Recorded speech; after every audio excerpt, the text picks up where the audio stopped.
This is a pond that we put in on the homestead. It's spring fed. As you can tell by the color, it is very cold. We're having some issues with the dam. I've taken the excavator and tried to get some of the leaks to stop. But as you can see, we have a lot of water coming through the dam, and I'm not sure. I've tried different things to stop it. Have a liner that I can put in. I've also thought about, this is a big dam, taking this dam out, going down here in that section and making that bottom road right there the actual top of the dam. So it will drop the water level probably 20 feet and then dig down, and that way the dam's actually the side of the mountain.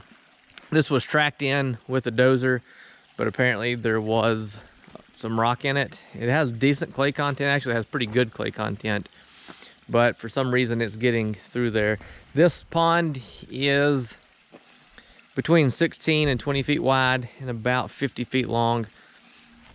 We dug it around 18 feet deep. It's filled in quite a bit since then, but it's still pretty deep. Walk over here and show you the overflow. As you can see, the overflow is just trickling. But if you look down there, there's plenty of water coming out through the dam. I've taken the excavator and kind of dug around on it. And once I would get one spot stopped, one spot where it was leaking through to quit leaking, it would just come out on another spot. So I'm not sure if I'm gonna wait, drop the water level, try to pack some clay in, or I'm not sure, maybe get a tamper or a whacker packer and try to do that. I'll take you up here and show you the spring that feeds this. This is a work in progress. As you can see, we're getting good flow out of the spring. It actually started coming out up through there. This is the main spring. That's the tiny A-frame cabin that I'm in the process of building. That's the water coming out of the main spring. And it is up there. That right there is where I put the spring box in. That's where the original spring box was. And then up there on the mountain, I'll take you up there here in a little bit and show you. There's actual another spring that's coming up out of the mountain up there. This spring right here is part of the other spring that you all just saw. The weird thing is, I am probably less than 30 feet, probably more like 20 feet from the ridge of the mountain. And as you can see, we're getting some decent flow out of that.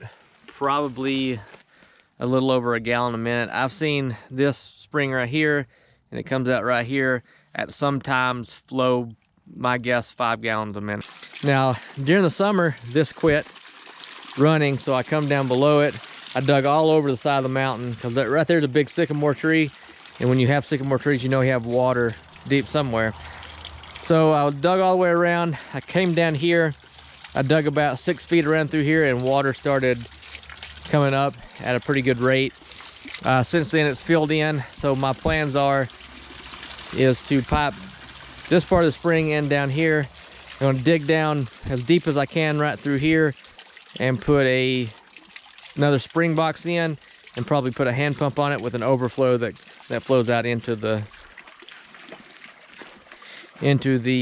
pond.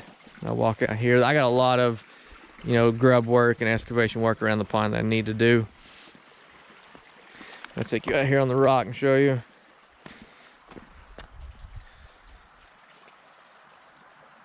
I wish we would have made the pond bigger.